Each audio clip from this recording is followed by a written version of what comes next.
Olá, irmãos, graça e paz do nosso Senhor, tudo bem com vocês? Vamos continuar o estudo de Ezequiel hoje, dos ossos secos. Esse vídeo é recomendado para quem assistiu a primeira parte. E se você assistiu a primeira parte, com certeza você não deve ter se arrependido. Eu fiquei muito feliz mesmo, porque muitos irmãos, a maioria, todos, não teve um comentário ruim naquele vídeo. Gostaram demais do estudo e realmente ele está muito profundo. E não deu para explicar tudo naquele vídeo. Eu fiz o que eu pude, né? Eu coloquei ali as camadas, expliquei as fases de restauração, de explicação do texto. E para entender a profecia dos ossos secos de Ezequiel 37, é preciso de um contexto geral do livro. Geral também da história de Israel. Mas dentro do livro, se você compara ali os capítulos 4 e 5, 6 e 7, levando diretamente, pode pular realmente, do capítulo 7 você pode dar um pulo diretamente no 37. Você vai entender com muito mais profundidade. E eu vou fazer isso nos próximos vídeos, tá? Mais uns 2, 3 vídeos, a gente termina aqui essa parte dos ossos secos. Então nós vamos fazer o seguinte, nós vamos ler Ezequiel 36, do 1 ao 4, e vamos ler alguns versos. Depois a gente pula em João 5 e em João 20, e aí a gente termina o estudo. Lembra que eu falei que é preciso de você pegar uma porção pequena de Ezequiel 36 e depois ver Ezequiel 38 para você entender com mais profundidade Ezequiel 37? Ezequiel 36 e 38 nos ajuda a compreender melhor Ezequiel 37. Assim como Ezequiel 38 é melhor compreendido se você lê primeiro Ezequiel 36 e 37. Nesse caso não precisa dos capítulos anteriores, mas precisa do 36, para pegar umas camadas de revelações a mais, tá bom? E tudo isso vai nos dar base para compreender o ponto mais difícil do profeta, os capítulos mais difíceis, Ezequiel do 40 ao 48, que fala do reino milenar de Cristo. Porém, muitos ficam confusos por causa daquele templo, por causa daqueles sacrifícios, por causa de todas aquelas leis. Já falei sobre isso com o irmão Pedro, no canal IT. Não falamos todas as coisas, nem metade delas, mas deu para entender ali mais ou menos as questões. Mas olha só, vamos fazer o seguinte, vamos ler então Ezequiel 36, tá bom? E só para recapitular, só para relembrar, isso é bom até para quem assistiu. Essa profecia fala de 3 etapas da restauração do povo de Deus em geral. Ela trata de uma linha do tempo de 6.000 anos para nos inserir no 7º milênio, no reino de Cristo. Ezequiel trata dessa linha do tempo. Lá em Ezequiel 47 vai ter um rio de 4.000 côvados iniciais, mas quem estuda a palavra vai entender o porquê de 1.000 em 1.000, porquê chega no 4.000 e para, porquê que fica um rio profundo e porquê que esse rio está vindo lá do santuário de Deus e Ezequiel ele está nadando até chegar do outro lado. Isso é espetacular. É tremendo. Só o profeta Ezequiel que tem isso. Só no profeta Ezequiel. E isso também fala dos ossos secos. É tremendo, irmãos. Muito revelador. Então, fala de 3 fases. A primeira fala da restauração espiritual das 2 casas de Israel. Assim, é o start da profecia. Ezequiel profetizou, foi uma parábola. Quem faria isso de verdade era o verdadeiro filho do homem. Ezequiel foi chamado de filho do homem, eu expliquei o porquê, lembra? Somente 2 profetas na palavra de Deus são chamados de Ben Adão, de filho do homem, para pegar lá do primeiro Adão e levar até o último Adão, que é Cristo. E nós estamos no último Adão. Todos farão parte do primeiro, mas serão retirados do primeiro para irem para o segundo Adão. Por isso que o apóstolo Paulo conseguiu ver essa questão do primeiro Adão, do segundo Adão, do primeiro homem, do último homem. Ele viu através de Ezequiel e Daniel. Os 2 chamados de filho do homem com um propósito muito revelador. Então o start dessa profecia vai ser quando o Filho de Deus vier. Quando ele, como filho do homem, começar a profetizar sobre os ossos secos. Então vai ter uma restauração espiritual das 2 casas de Israel. Primeiro os gentios, primeiro os judeus, depois os gentios. A segunda fase de cumprimento dessa profecia é a restauração literal da terra de Israel. Literal mesmo. Pode ver que Ezequiel 35... 34 já começa a falar da terra abandonada. Ezequiel 34 fala de profecia contra os falsos pastores. Mas Ezequiel 35 fala que as nações estavam zombando, querendo se apossar da terra. Em Ezequiel 36 também. E Deus fala que vai fazer cumprir a profecia que ele disse. Em Ezequiel 38 você vai ver que Gog e Magog, agora no nosso tempo, não é depois do milênio não. Depois do milênio também tem, mas eu estou falando da agora, do nosso tempo, as nações, todas as nações que estão ao redor de Israel, vão ir contra a terra que diz que estava assolada durante gerações, que se recuperou da espada. 1948. Tem que ter uma restauração da terra de Israel para ser reconhecida como terra de Israel diante das nações.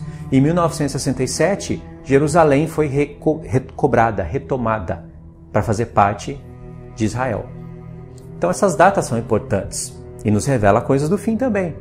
E são cumprimentos de profecias também. Só que não é somente isso, não fala somente disso e ponto final. Como muitas pessoas fizeram, deram um ponto final na profecia de Ezequiel 37, quando a terra de Israel passou a ser terra. Isso são camadas de cumprimentos de profecias. E tem sim dentro da palavra mostrando isso. O jeito que Deus construiu a profecia nos ajuda a ver isso. Então, segundo ponto, a restauração literal da terra de Israel. Então, quando se fala literal da terra de Israel, se fala dos judeus indo para aquela terra, não é? E se o diabo viu isso, com certeza ele vai ir lá e deixar a bandeira dele, né? Domo da rocha. Deixou um sinal lá islâmico para falar que aquilo lá pertence a eles. Deus vai destruir aquilo, vai arrebentar com tudo aquilo. E o terceiro ponto dessa profecia é a restauração literal das duas casas. E aí envolve a ressurreição dos mortos. Esse é um ponto importante que muitas pessoas confundem. Muitas pessoas evangélicas e muitos judeus que estão aí no YouTube, você pode ver, judeus que dizem ser judeus, mas não são, falando o que não sabe das duas casas de Israel.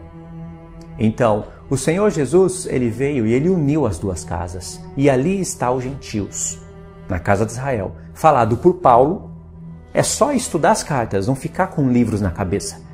Não ficar aí inventando coisas. Vai nas cartas. Paulo falou disso em Efésios 2, em Gálatas 5, em Gálatas 4, em Romanos 9. Jesus falou disso nos evangelhos, mas ninguém vai buscar as referências que ele dá. Mas, e na palavra de Deus você confirma todas essas coisas. Então, são essas três etapas, entendeu? Muito importante entender isso. Então, existe o porquê dessas sequências e isso é incrível. É tremendamente revelador compreender essas coisas. Então, não se confunda. Quando o apóstolo Paulo diz que o Senhor Jesus uniu as duas casas na cruz, uniu por causa da provisão do sacrifício.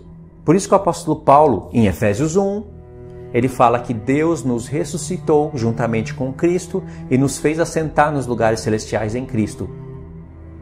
Isso não é blá blá blá, não é espiritualidade, é espiritual, não entende espiritual. Já viu o povo do espiritual? Não entende é espiritual. Explica o espiritual. É espiritual, não se explica, se entende espiritualmente. Mas então explica o que você entendeu espiritualmente. Espiritualmente, não dá para compreender. Já viu esse povo? Tem muitos desses daí. Tudo que é espiritual se explica pela razão numa base bíblica e literal. Até o que é espiritual, o efeito do cumprimento do que é espiritual traz um efeito literal quando se cumpre. Então, tem que ser explicado sim.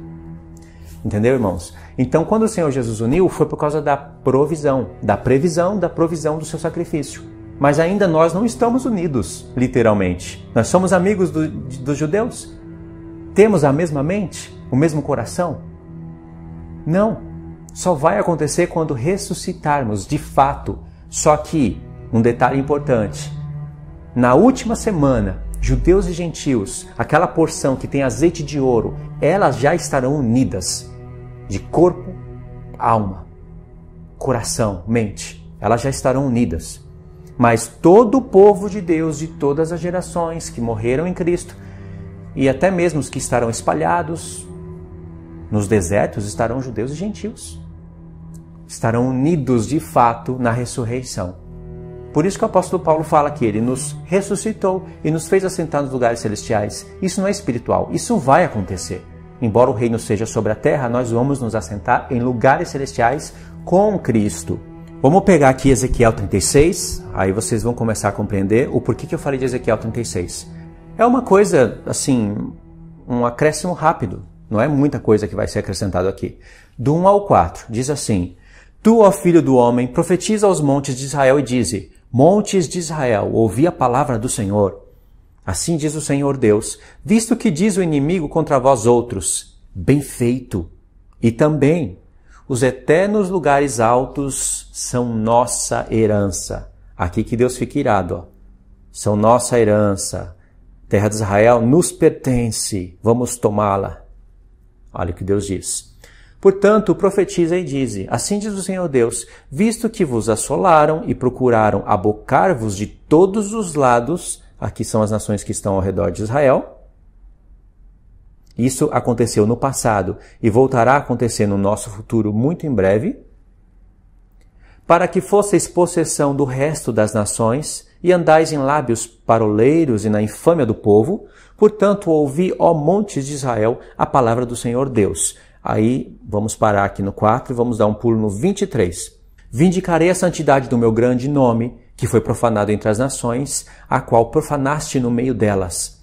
As nações saberão que eu sou o Senhor, diz o Senhor Deus, quando eu vindicar a minha santidade perante elas. Olha aqui que importante. Tomar-vos-ei dentre as nações e vos congregarei de todos os países. Tem que ter terra de Israel para isso se cumprir, não tem? Porque antes disso, não tinha terra de Israel. Tem que ter uma terra de Israel para se cumprir isso. Ou seja, o que Deus vai falar em Ezequiel 38 já tem base no que ele está falando em Ezequiel 36. Muito relacionado a esses capítulos. Não pode ler apenas um e ficar trabalhando nele. Tem que ouvir com paciência, ler com paciência e cruzar as referências, os capítulos, né? Verso 25. No 26 ainda, né? Tomar-vos-ei de entre as nações e vos congregarei de todos os países e vos trarei para a vossa terra. Então tem que ter terra de Israel. Não era assim antes de 1948. Então aspergirei água pura sobre vós e ficareis purificados de todas as vossas imundícias e de todos os vossos ídolos vos purificarei. Aí você pode dizer, não tem ídolo na terra de Israel. Eles acreditam em um só Deus. Dá uma passeada pelo YouTube, pesquisa sobre a terra de Israel, vê as abominações que são cometidas lá. Aliás, não crê no Filho tendo as Escrituras nas mãos, para Deus isso daí já é abominação, porque está escrito. Por que eles não creem? Podem ler até em hebraico. Verso 26. Dar-vos-ei um coração novo, e porei dentre vós espírito novo. Tirarei de vós o coração de pedra, e vos darei um coração de carne. Verso 27. Porei dentre vós o meu espírito, e fareis que andeis nos meus estatutos, guardeis os meus juízos, e os observeis. Pode ver que esses dois textos, porei dentro de vós o meu espírito, fareis que vocês andareis nos meus juízos, vou tirar o coração de pedra e colocar um coração de carne. Isso está em Ezequiel 37. Deus aqui está já preparando o caminho para a gente. Entendeu? E olha o que acontece, olha o efeito disso. Habitareis na terra que eu dei a vossos pais. Vós sereis o meu povo e eu serei o vosso Deus. Ok. Aqui até o verso 28, Deus pulou Gog e Magog, pulou a besta, sabe? Não está sendo falado nada disso aqui. Aqui ele já pulou para o fim. Mas olha só, presta atenção. Verso 33 agora.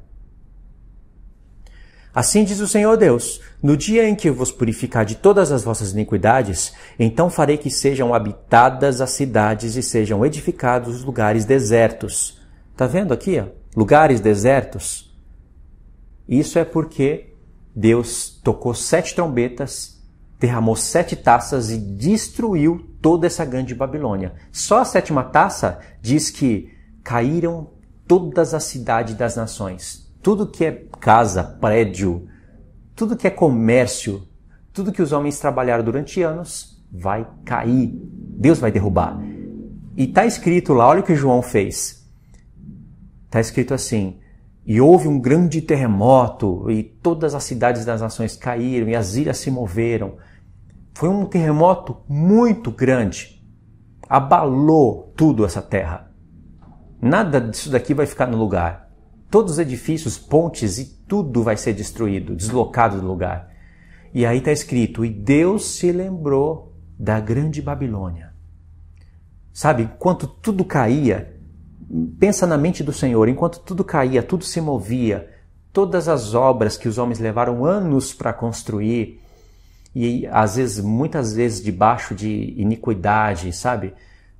Para viverem em vaidade, para se esquecerem de Deus por causa das suas próprias obras, Deus via a grande Babilônia, ele se lembrava lá do início, lá daquela Babilônia do tempo de Nimrod. Ele se lembrava disso. Tremendo, não é? Passou pela mente do Senhor. Não somente uma geração, passaram-se milênios na mente do Senhor. Aí verso 34 diz assim, lavrar-se-á a terra deserta, em vez de estar desolada aos olhos de todos os que passam. Dir-se-á, esta terra desolada ficou como o jardim do Éden. As cidades desertas, desoladas em ruínas, estão fortificadas e habitadas. Verso 36. Então as nações que estiverem restado ao redor de vós, saberão que eu sou o Senhor. Reedifiquei as cidades destruídas e plantei o que estava abandonado. Eu, o Senhor, disse o farei. 37.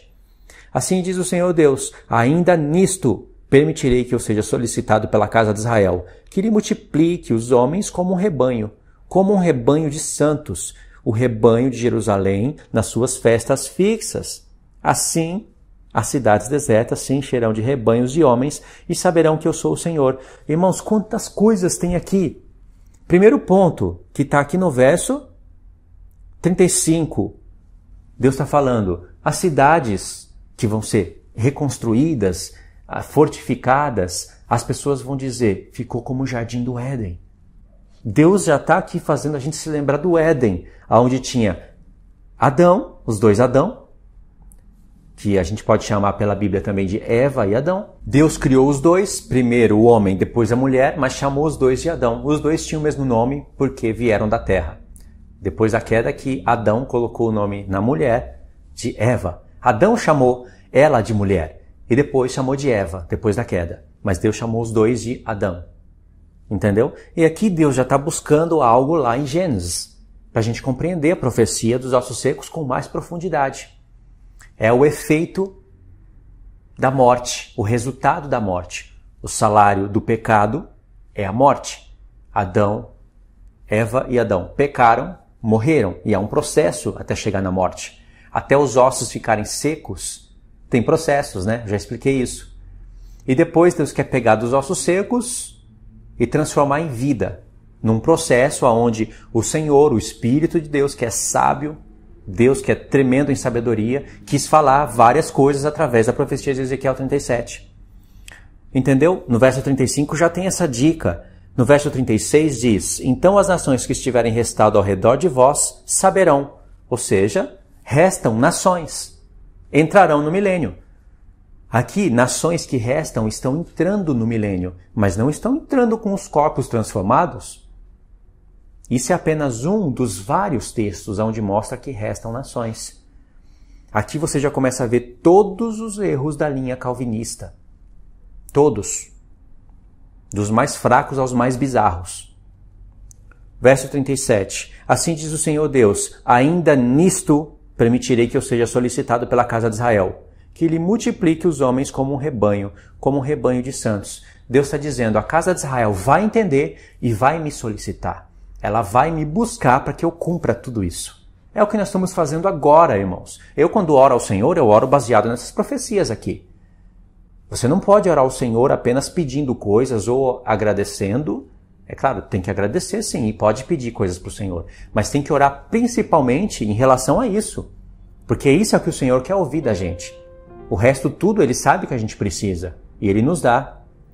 Mas a nossa oração tem que ser baseada nisso, com desejo mesmo. No começo a gente não tem tanto desejo, mas depois isso vai renascendo no nosso coração. E aí vem a profecia dos ossos secos em Ezequiel 37, como a gente pode ver aqui, não é? Então eu já expliquei um pouquinho a profecia dos ossos secos, Ezequiel 37, vídeo passado, e aí pode perceber que ela é feita em duas porções. De Ezequiel 37, do 1 ao 15, fala dos ossos secos. E depois do 16 ao 28, isso, do 16 ao 28, fala das duas casas de Israel sendo restauradas. É assim que se divide o capítulo 37, exatamente assim, em duas porções. Por que Deus quis falar primeiro dos ossos secos, para depois falar, filho do homem, pega 2 pedaços de madeira e une? Irmãos, 2 pedaços de madeira formam o madeiro de Cristo, a cruz. Jesus não morreu como os testemunhas de Jeová dizem que ele morreu. Ele morreu em um pedaço de madeira, cruz romana. É uma parte menor e uma parte maior. A parte menor você enxerga como Judá, a parte menor, né? E a parte maior você pode chegar como a casa de Israel, tranquilamente. E ali, por causa do pecado das duas casas, o Senhor, nosso Senhor, que nunca pecou, foi levado para lá. E ali ele fez tudo, ele uniu. Se ele morresse, se ele pecasse antes de ir ali, ou em algum momento pecasse, Deus não iria aceitar o sacrifício do seu filho. Mas ele foi até o fim e venceu.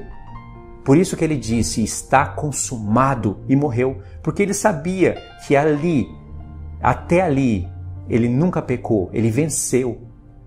Todas as demais profecias, todas as demais festas iriam se cumprir. Ainda que ele tivesse muito trabalho pela frente, ele fala, está consumado. Porque o tempo de descanso é só no 7º dia, não é ali no 4º dia. Entendeu? Mas o sacrifício de Cristo garantiu a nossa restauração espiritual, garantiu a união de judeus e gentios, garantiu a nossa ressurreição, garantiu a entrada no milênio para os que crescem. Entendeu o mistério? Cada festa tem a sua especialidade. A festa da Páscoa é a única que ele cumpriu como homem. A festa dos tabernáculos é a única que vai ser cumprida com a igreja glorificada. E ele como homem glorificado. É muito lindo estudar as festas. Entendeu? Aí, irmãos, Ezequiel 37, né? Dividido nesses 2 pontos. Ou seja, a profecia dos ossos secos tem a ver com as 2 varas se unindo. Tem tudo a ver. E pode ver que o verso-chave é esse verso 10. Aqui, vamos lá. Verso 11. Então me disse, filho do homem, estes ossos secos são toda a casa de Israel. Eis que dizem, os nossos ossos se secaram e pereceu a nossa esperança. Estamos de todo exterminados. O que Deus está fazendo aqui, irmãos? Quanta grandeza! Deus está falando, esses ossos secos é o povo agora, Ezequiel. Agora, não é só o povo daquele momento. Seria o povo no futuro também. Mas Deus quer trabalhar, irmãos, na profecia. E realmente estava acontecendo. E Deus está falando, eles estão falando, só que eles não estavam como ossos secos. Eles tinham carne, tendões, sangue, o sopro de Deus. E Ezequiel ainda tinha o Espírito de Deus. Olha só o que Deus fez. Eles estavam falando isso. Eles não estavam de boca fechada e Deus colocou essa frase na boca deles. Era uma frase, essa frase, meus ossos estão secos, era uma frase que se encontrava dentro do povo de Deus. Se você buscar na palavra de Deus ossos secos, você vai ver que vai ter nos Salmos, vai ter em Lamentações, vai ter em várias porções da palavra, onde o povo, quando eles estavam mal, se sentindo pecadores diante de Deus e se sentindo a sua vida assim a ser exterminada, sabendo que vai vir castigo de Deus, eles falavam, os nossos ossos estão secos. Era uma frase recorrente. E por que eles falavam isso? Não era na ignorância. Eles sabiam que eles iriam morrer e os ossos iriam se secar. Eles sabiam que a carne, se eles morressem, né, Deus tira o sopro de vida, o que acontece? Tira o sopro de vida, a carne vai ser comida por bichos, os tendões vão se desfazer, o sangue vai se secar, os ossos vão se secar. E o que acontece? Morte. Por isso que eles falavam isso. Então, eles estavam dizendo isso. E o porquê que eles estavam falando isso? Eu estou recapitulando a parte, sim, do primeiro vídeo, que é importante. Porque no contexto aqui, que muitos não entendem, por isso que não compreendem o valor dessa profecia, a grandeza dela, era que, olha só, a casa de Israel estava falando isso. Diz toda a casa de Israel, não são só as 10 tribos, nem só as 2. Todas elas estavam falando. Por quê? A casa de Israel havia sido rejeitada por Deus, não é? Primeiro se dividiu, o tabernáculo de Davi quebrou em 2, mas ainda era povo. Divisão e rejeição são coisas do mesmo contexto, mas são coisas diferentes. Dividiu, mas não rejeitou. Agora rejeitou, já era, está espalhado entre as nações. E logo no início do livro, Deus faz uma profecia tremenda, irmãos, tremenda, de 430 anos, 390 para a casa de Israel, 40 para a casa de Judá. E eu compreendi aonde se encaixa essa profecia. E tem a ver com os ossos secos também. Tem a ver com tudo isso. Por isso que eu digo, você pode ler Ezequiel capítulo 1, 2 e 3, te prepara para você compreender o 4. E os capítulos 5, 6 e 7 explica o 4. É uma linha do tempo. É a melhor maneira que você tem para ver a primeira porção de Ezequiel, o primeiro bloco, porque a partir do capítulo 8 é um segundo bloco. Os capítulos 1, 2 e 3 te preparam para você compreender o capítulo 4, onde tem a chave, a profecia de datas importantíssimas. E os capítulos 5, 6 e 7 explicam o capítulo 4. E nos ajuda a compreender que o capítulo 4 tem a ver lá com o tempo do fim, com o nosso tempo. Com o tempo de Cristo e com o tempo do fim. Assim como a profecia dos ossos secos. Então, você pode ler Ezequiel do 1 ao 7 nesse esquema e pular lá no 37. Ou melhor, no 36, né? 36, 37, 38, 39. Que grandeza vai ficar esse livro. Então, irmãos, é assim, eles estavam se sentindo dessa maneira. Casa de Israel já estava no meio das nações rejeitadas por Deus comendo pão imundo, como Deus falou no início do livro. Casa de Judá, do pouco que restou do reino de Israel, Judá estava sendo cativo, né? Era o tempo do cativeiro. E ainda o pouquinho de Jerusalém, Nabucodonosor deixou um pouquinho lá em Jerusalém. E aquele pouquinho que ficou estava fazendo abominações. Por isso que Deus cria aquela parábola das 3 irmãs. Samaria, Judá e Jerusalém. Jerusalém no meio, né? Ele cria essa parábola das 3 irmãs em Ezequiel 16. Em Ezequiel 23, ele acrescenta outra parábola com 2 irmãs. Ezequiel é parábola após parábola. Por isso que ele é chamado de homem de parábolas. De maneira pejorativa, não era de maneira boa, não. Nós chamamos ele de homens de parábola de maneira boa, de maneira positiva. Mas o povo chamava ele de maneira negativa. Entendeu? Então é assim que vê essa profecia. Compreendeu o que eu quis dizer aqui no geral? Que uma coisa está relacionada com a outra? Então, o próprio povo se via como ossos secos. E Deus querendo revelar o início, aquele miolo ali do contexto de Ezequiel, e nos ajeitar o caminho para o fim, ele formou a profecia dessa maneira. Não é tremendo? É maravilhoso você compreender que esse dito dos ossos secos se aplicava também naquele momento. É muito profundo isso. E teve pessoas naquele contexto que foram separadas. Pessoas que olhavam e gemiam por causa do pecado. E foram separadas. Sabe aquela questão de escrever na testa ali o nome de Deus, de Apocalipse? Os 144 mil? Não tem? No capítulo 7 e no capítulo 14? Que é um assunto aí bem recorrente no meio do povo, curioso, enigmático. Eu compreendo isso daí. Eu acredito estar certíssimo no que eu compreendo. Mas essa questão não começou em Apocalipse. Está lá em Ezequiel 9. Você pode ler os capítulos 7. Eu acredito que o capítulo 8 começa um novo bloco. Mas o 8 te prepara para compreender o 9. E no 9 tem o selamento do povo naquela época. Deus prometeu, Deus fez. Só que ele já adiantou o caminho para profetizar o futuro. É maravilhoso, né? A questão de comer o livrinho também já está lá em Ezequiel 2, aparece em Apocalipse 10, não é? Tem muita relação entre uma coisa e outra. Aí o que acontece?